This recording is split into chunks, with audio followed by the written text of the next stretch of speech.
So what we're going to do now, we're going to actually invite Tim Geddert up. He is a professor at Fresno Pacific Biblical Seminary here in town. He was one of my professors, and I would like to call him a friend these days as we get to kind of keep moving forward in things. I'm glad that he wasn't just my professor. He is a man that I deeply respect, has been a gift to me. Some of you know him because he's been here before. And really what we want to do over these next 2 Sundays is just press into the topic of misunderstanding Jesus and the Gospels. And so what this is going to look like is Tim is actually going to offer a talk here for about 15 minutes. While he's talking, I want you to pay attention to the things that are coming up, the questions you might have, whether they're new or old, because then right after, we're going to move into just about 15 minutes of question and response time. So I'll walk around with the mic. We also have a little way to text in some questions, and we just want to have a dialogue with him as we open up. And then after that, we're going to walk through a spiritual practice together and then close out normally with communion reflection and some prayer. Sound good? Okay, can we say welcome, Tim? Like hello? All that good stuff? Cool. Okay. Good to be here and good to recognize a few faces after the third row. I can't recognize anyone because of all these bright lights, but I'm glad to share with you this morning. I want to refer to 2 Old Testament prophecies, 2 different, separate Old Testament prophecies, maybe we should call them promises, that God repeatedly made to the people of God that were ultimately fulfilled in Jesus. The first promise is a promise to send. God would one day send a powerful deliverer, one who would be greater than Moses, one who would be greater than King David, a deliverer that the Old Testament sometimes calls the anointed one. Anointed would be the English term. In Hebrew, that would be Mashiach, from which we get Messiah. In Greek, it would be Christos, from which we get Christ. So Messiah, Christ, anointed, that's all 3 ways of saying exactly the same thing. God will one day send a Messiah. And when Jesus arrived on the scene, it was the fulfillment of that promise. God had sent the anointed one, fulfilling one of the greatest promises of the Old Testament. It was the promise of a deliverer, a redeemer, a victorious warrior, one who would rescue Israel and ultimately the whole world from its captivities. Captivity to the powers of sin and death, captivity to the principalities and powers of this world and of the unseen world. So Jesus came as that Messiah. But nowhere in the Old Testament do we ever get the impression that this Messiah would be anything other than a normal human being. Indeed, especially empowered human being, especially commissioned human, one who was greater than Moses, but still a human, greater than David, but still a human.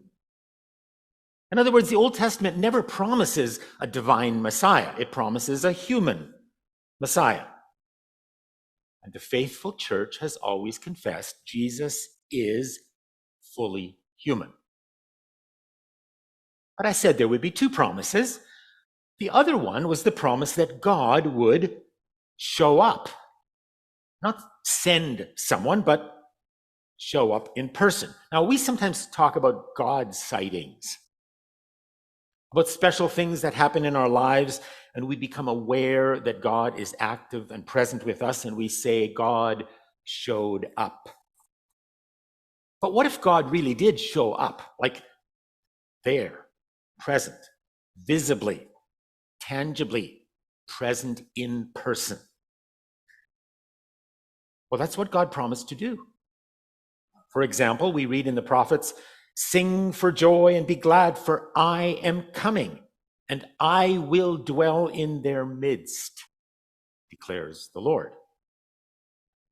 Now, when Jesus arrived, nobody knew at first, and only some recognized later, that in Jesus, this second promise was also fulfilled. God had showed up in person. Jesus was the very embodiment of God. Jesus was God. Jesus was God having taken on human flesh.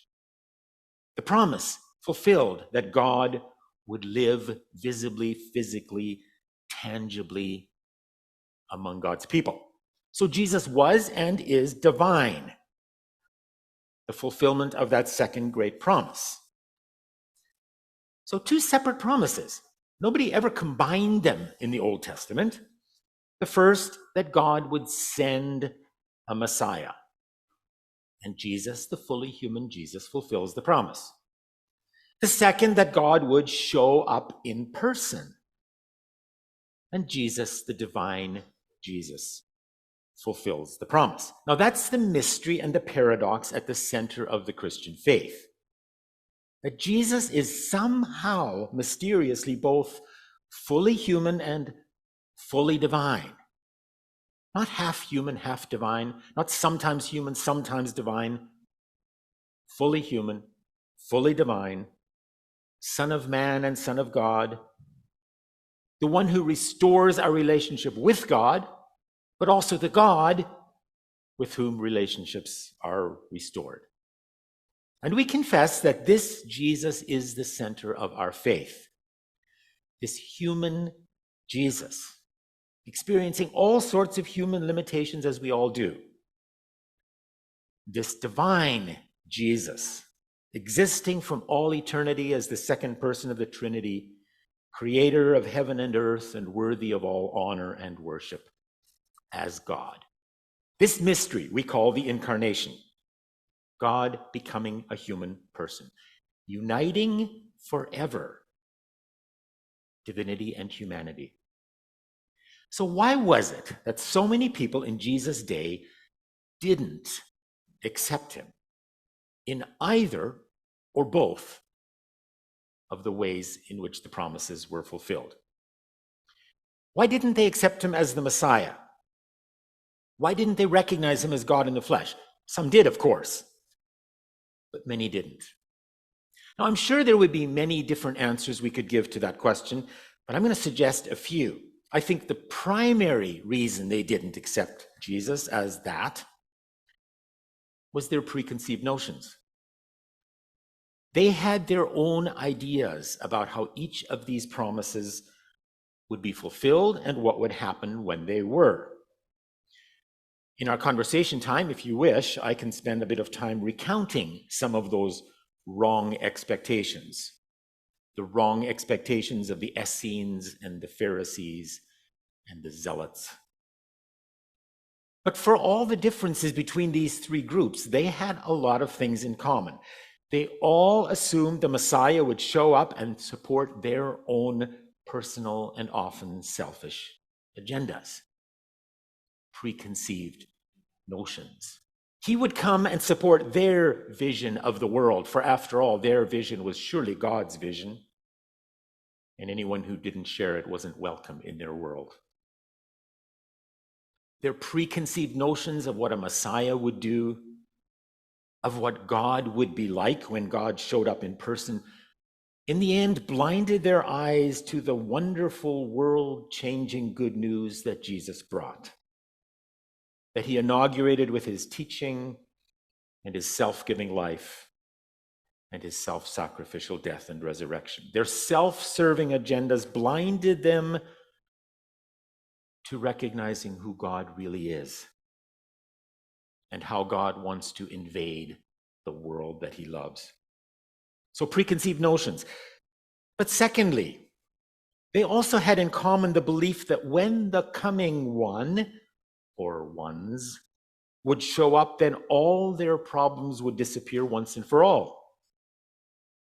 They weren't ready for a Messiah who would deal with the root of the problem, the sin and self-centeredness of the human heart, and then begin a long transformation process that would start a movement that would gradually become world-encompassing and is still going on today. No, when the Messiah comes, we're all delivered. When God shows up, life is perfect. But Jesus didn't do it that way. They actually also had a third thing in common. They all apparently believed that these two promises would be fulfilled in a particular order. First, a human Messiah would show up and prepare for the arrival of God. And then when everything was ready, God would show up. Apparently, it never occurred to anybody that the Messiah that God would send and the arriving presence of God himself would be the same person, the fully human, fully divine Jesus. So again, preconceived notions got in the way. They weren't prepared to receive Jesus just as he was, just as he came, and allow Jesus to reshape their expectations.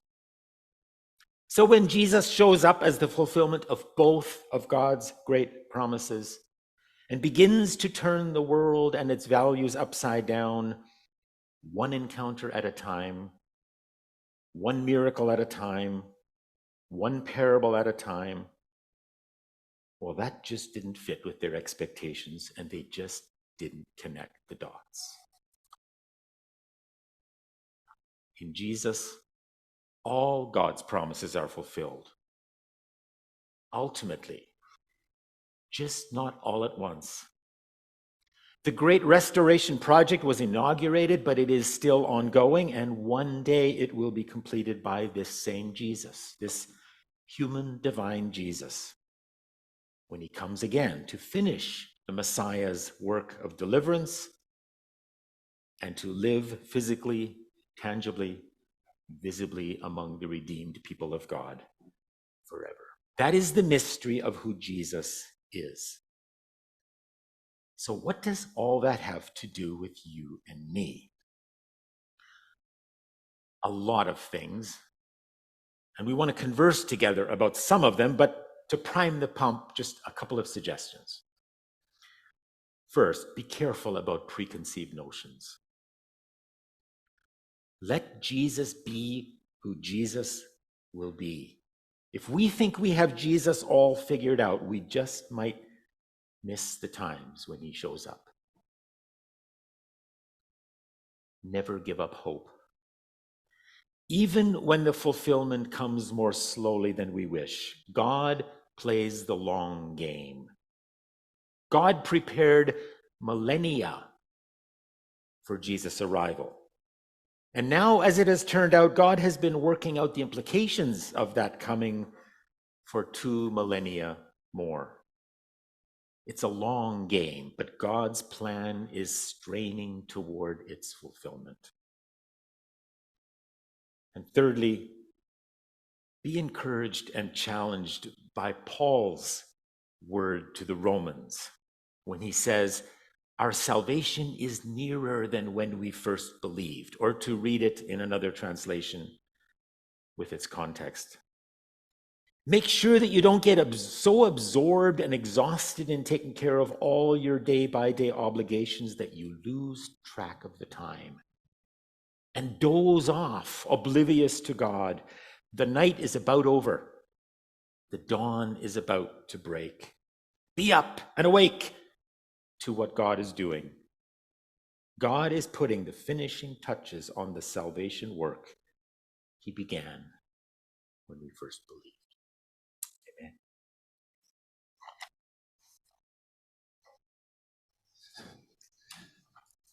Thank you, Tim. So what I want to do is we want to stay connected into this space, just coming right off of that talk. And there's going to be a slide here. If at any point, what I'm going to do, I'm going to walk around with the microphone, and so you can raise your hand, I'll come to you, we'll hold the mic in front of you, and you can ask a question. And then also, if you do, just pull out your phone and you text the word Midtown to 94000 in case you haven't done this before. You'll get a little response, and then you can just type a question right into that chat, and I'll receive it on my phone, and then I can look through some of the ones that come in. I probably won't get to all of them if there are multiple, but at least I can get to 1 or 2 of those. So sound good? So we're going to participate in a little bit of question and response here with Tim. And I'll just get us started. I mean, just the idea of preconceived notions. You get the benefit of working with a number of different people across the age spectrum, different backgrounds, worldviews, cultures, in regard to trying to understand the teachings, the life of Jesus, and even others. What's one of the hardest things to overcome the preconceived notion? What's so hard about us overcoming some of the preconceived notions we come with? I I think my first answer would be we try to go straight from the text to me. We read the words on the page, and whatever they mean to me from my perspective, my culture, my social standing, my ethnicity, my biases, my questions. Here's a text. What does it say to me? And even though it seems the long way around or the harder way around, I think our questions and our needs will be met much more fully if we take the other way around. What was Jesus saying and doing and representing to his world in his context as reflected in a 2,000-year-old text? In other words, what did the text actually want to say first and foremost to those readers? And then how does that connect to my life? It feels like something's going to be lost in translation, but I think actually it's the other way around. A whole lot more is found in looking more closely at what the texts were designed to do and to say. And then when it connects with our lives, we see a depth and a richness and layers of meaning. And then we can also compare with each other what we see, and we can help each other learn. And the community becomes much more a learning community that understands. I don't want to say the first century Jesus is the real one and ours isn't. It's the same Jesus yesterday, today, and forever. But it's a Jesus that we apply more faithfully to our world if we first pay attention to where Jesus was in this plan of God throughout the ages. That would be my first answer. Our applications come too quickly.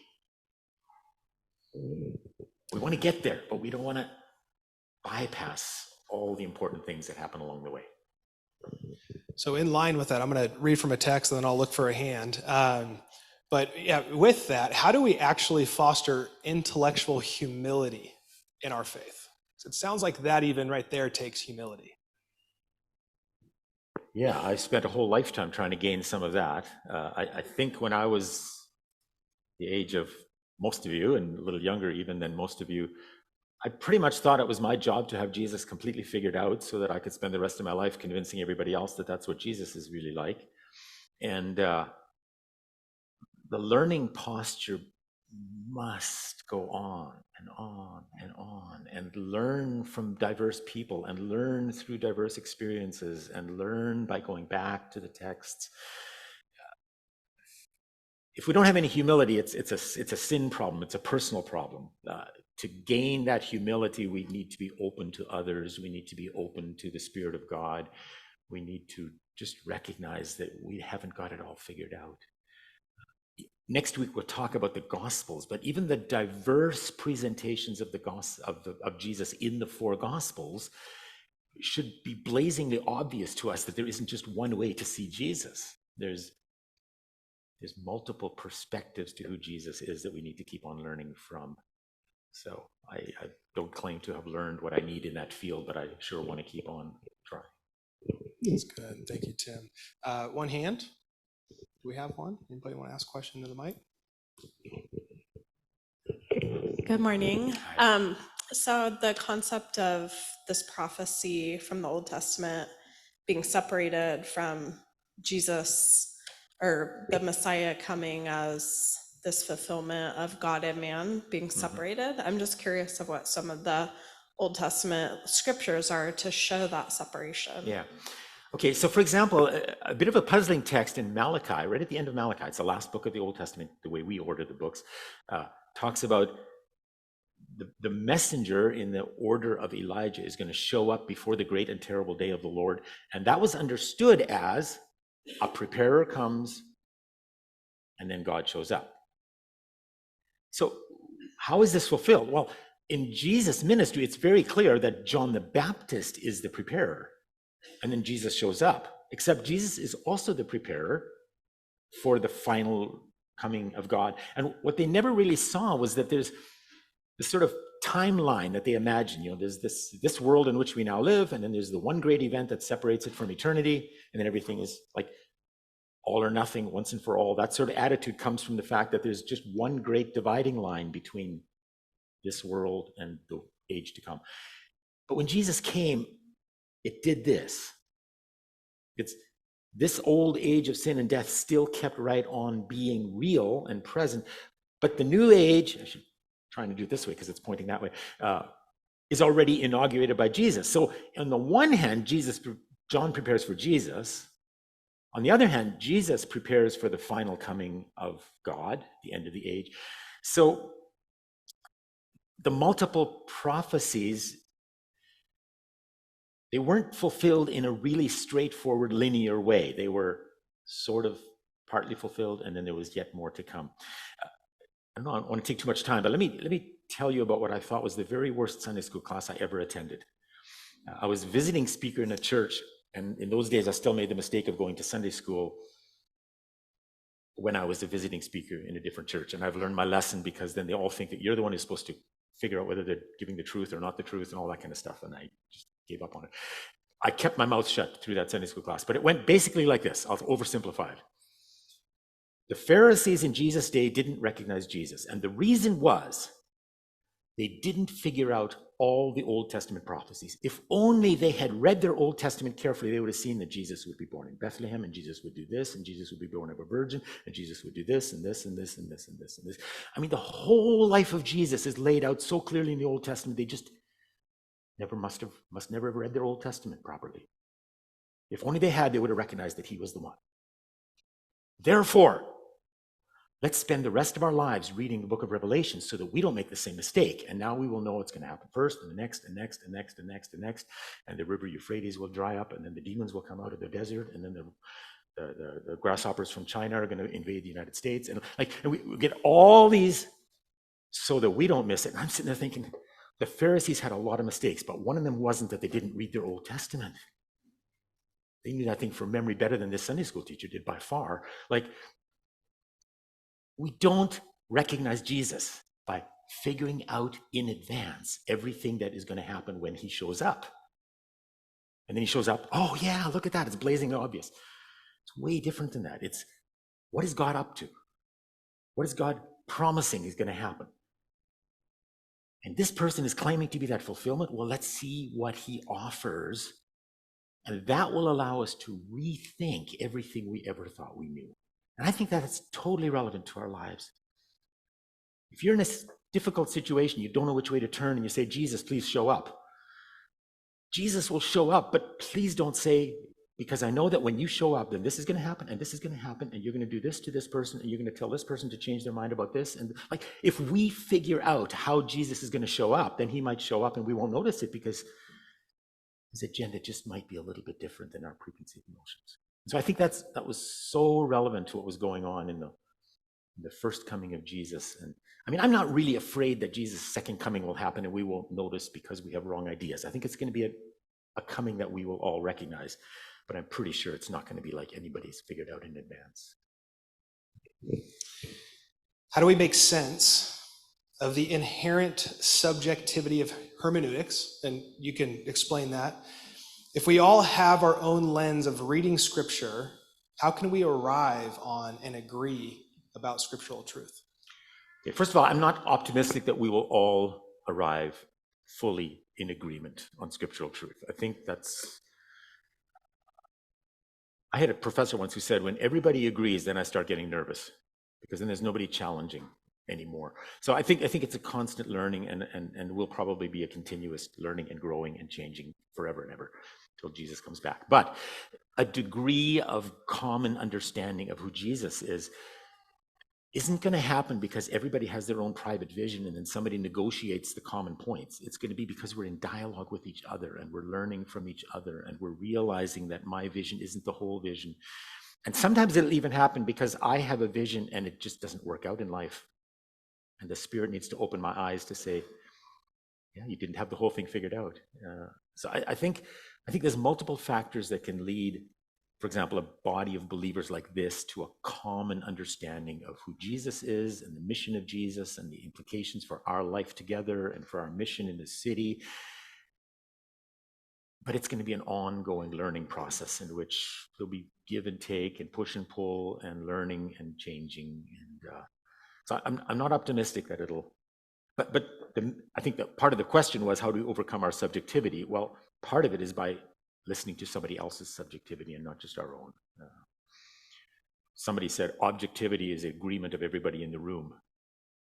And then we just control who's in the room, and now we're objective because we all agree. Well, yeah, let's open the doors, open the windows, and then we won't all agree anymore. And then we recognize that it's not objectivity. It's each person's own perceptions. But we learn from them, and we learn from each other's. And I'll ask a question, I'll keep an eye out for a hand. I'm here this morning, and I might be trying to figure out Jesus. Maybe I've begun to figure out Jesus, and I've said yes to following him, and maybe it's just newer to me. Or I'm here and I have friends that I'm talking about with Jesus, and they're trying to figure things out. How much does it matter for people to fully understand who Jesus is in order that they can follow him? We begin following with minimal understanding. It depends on acceptance of the offer that Jesus makes to us. That was illustrated clearly in the call of the disciples. They knew almost nothing about Jesus except that he was offering them something that they wanted. So we can begin the journey, but the journey will only be sustained if along the way we have some kind of confidence that we're building our lives on something that stands up, that holds up to scrutiny. And there's many different ways that people have tried to shore up the basis for belief. And some arguments are rational, and some are subjective, and some are historical, and some are textual, and there's lots of ways that people do it. I personally am unhappy with anyone proposing that there's only one right way to defend the faith. The right way to defend the faith is to prove this, and this depends on this, and this depends on this, and this implies this, and this implies this. And we build this logical structure which says, therefore, Jesus really was the Son of God, and therefore I should give my life to him. The problem with this logical structure is if you wiggle one of the pieces, the whole thing collapses. It's like a house of cards, or it gives the impression that it is, at least. I think there's multiple factors that increase my confidence that I've invested my life for something real and true. It's a compelling story worth believing. That's not enough, but that's a starting point. There's a popular song these days. Somebody says, I believe in miracles because they're just too good to not be true. Well, too good to not be true doesn't prove they're true, does it? It just means that that's how I'm perceiving it. But that's a starting point. I experience something that I attribute to the work of God in my life because my fellow travelers on this journey of life are experiencing the same thing and helping me understand it. I just think there's whole books written on the evidential value of religious experience. And then there's another book written on the proof that Jesus really did rise from the dead. And then there's many different ways of getting at it. And my life is more solidly grounded if I learn from them all and allow them to support each other. And ultimately I ask, is there any other way to live that I think offers me more than the gospel of Jesus Christ does, the way I've experienced it among the people of God? So I don't think it's going to satisfy the person who thinks that the only right answer is logical. It might not satisfy the person who thinks the only right answer is subjective. But maybe we're better off to be that community where we help one another believe by sharing the diverse ways that each of us is persuaded that this isn't just a myth. That's good. And by the way, there's a number of questions I'm not going to get to here. Thank you for asking good questions. And even just the ability to be in a space to then draw whatever's drawing up in you that you have questions about, I think that's already a win, even if we're not going to hear Tim respond to it.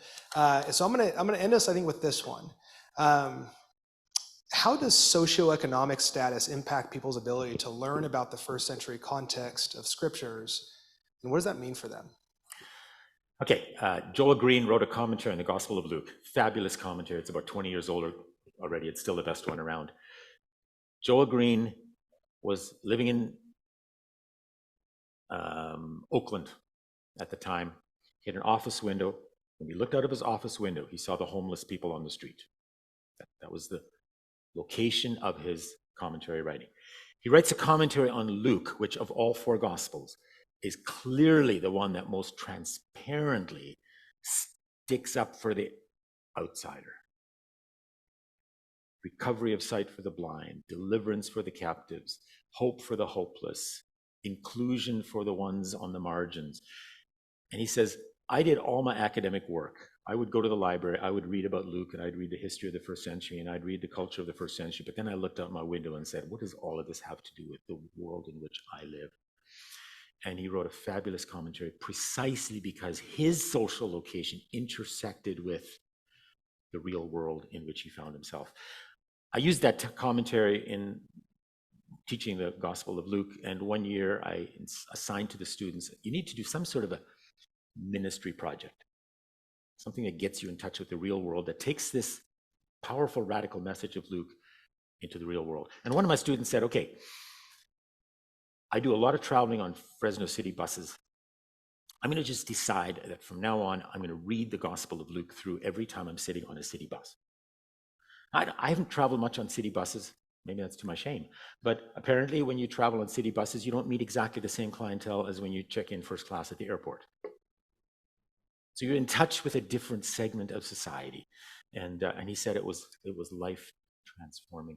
So our social location is what it is, but we have to find ways to transcend it by our interactions and so on, because otherwise we'll do the academic study and it will blind us to the realities of the real world around us. I thought it was going to go towards the answer to the question. I'm not sure if it did, but That's all right. Well, and maybe just to wrap it, just to kind of cap it off, if you can just hone in on that piece, what does it mean maybe for someone who is in a different or lower socioeconomic status? The work of understanding a historical context and reading and literacy and just so many different things. What's that mean in regard to understanding who Jesus is? I think a person who desperately needs precisely what the social aspects of the gospel offer, I hope their eyes are just wide open to look around for some Christian community somewhere that embodies that where they can come and find the acceptance that the gospel purports to offer them, and finds people willing to, as Jesus said, take the lower seat at the table and make room for the outsiders and so on. What does it mean for the less privileged? They need to be able to find a community that welcomes them. So the challenge, of course, for those of us who are in Christian communities is to be that kind of community. Can we thank Tim?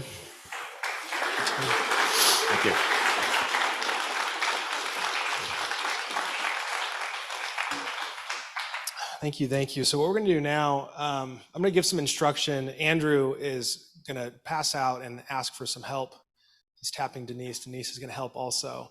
I'm going to ask them to pass these sheets out face down, and I'm going to ask you to keep them face down until we enter into this practice, just so we can kind of prepare for it. You'll naturally just start reading what's on the paper.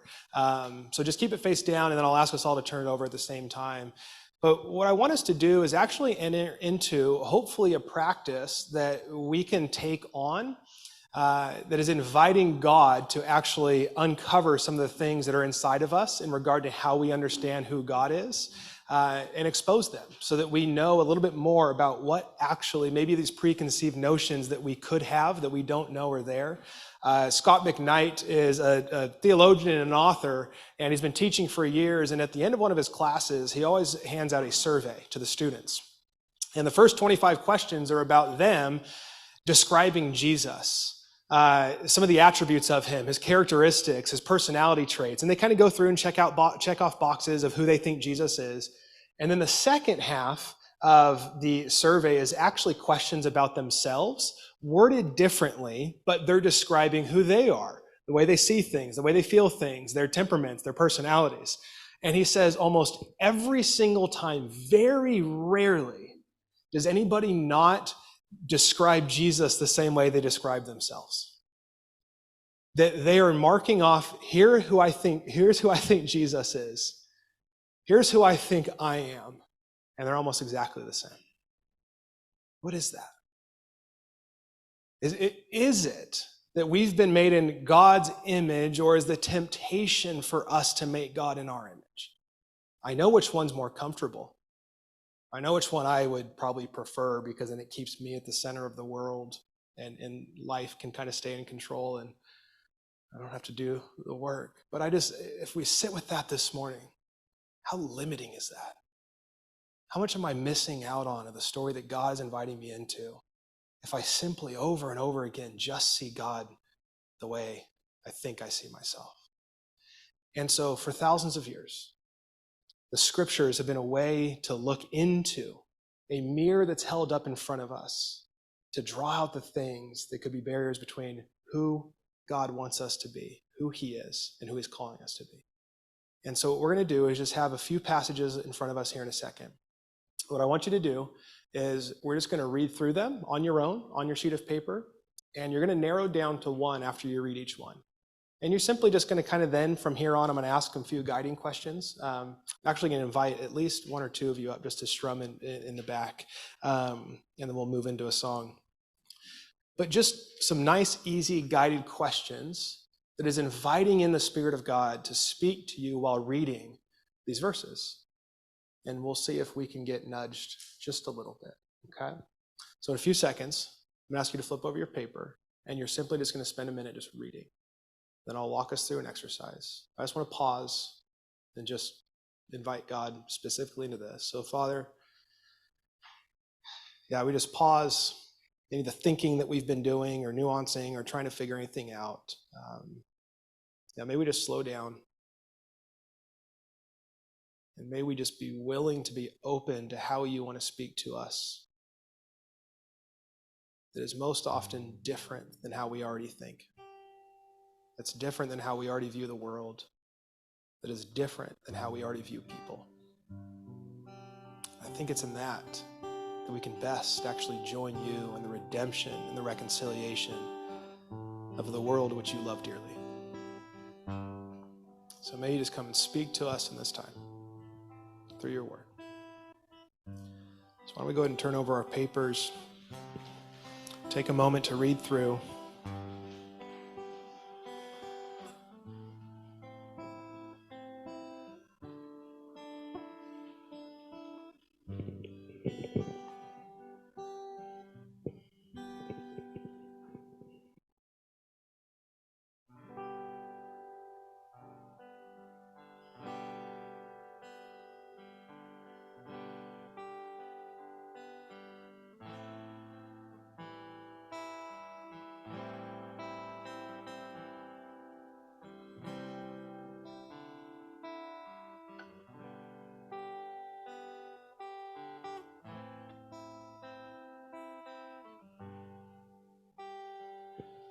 And wherever you're at reading that, I'd encourage you to read through one more time, maybe a little bit slower.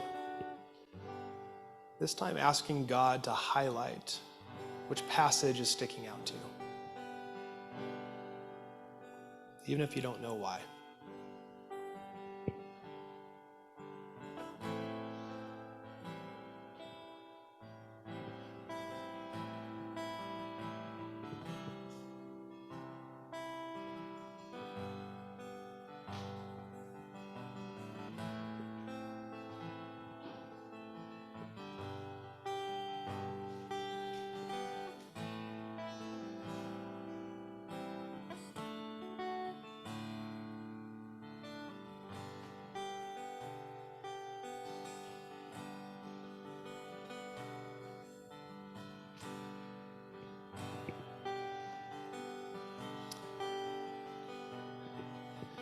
And now we just want to focus on the one passage,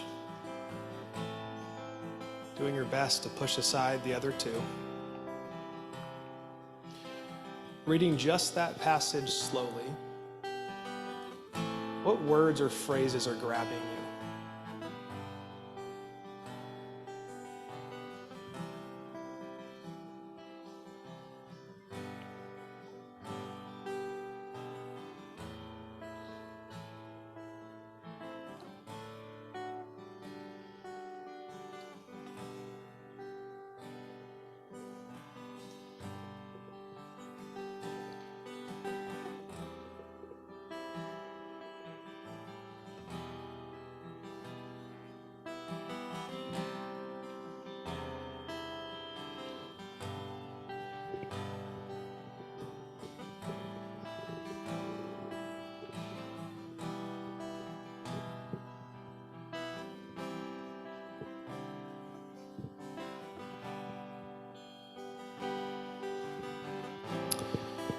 And now, asking God prayerfully, what about that passage makes you uncomfortable or is different than your natural way of understanding who Jesus is?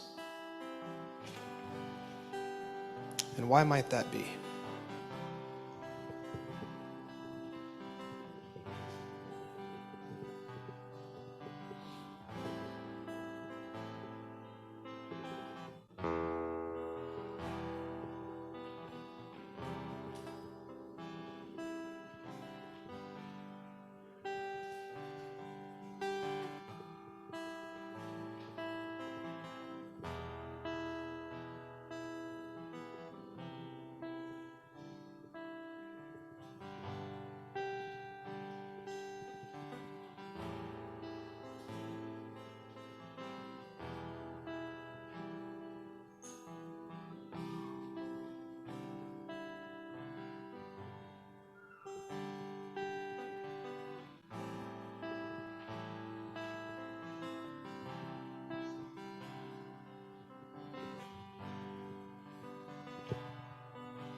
And lastly, sometimes the hardest,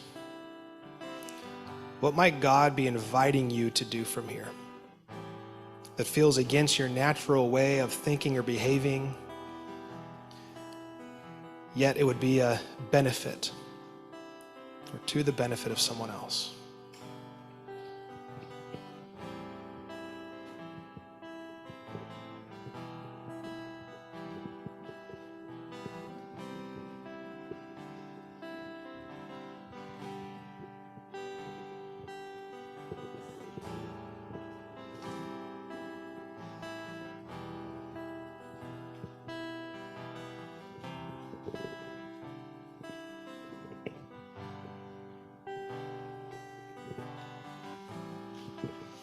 Why don't we stand together, if you're able.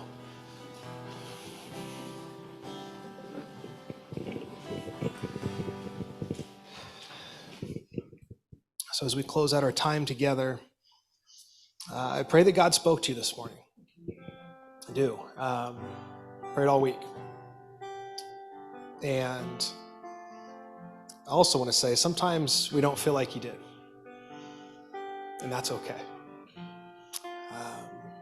Oftentimes this way of going about the scriptures, the way of trying to give it our best shot at understanding who Jesus is and what He's up to and what He's inviting us into, it's slow.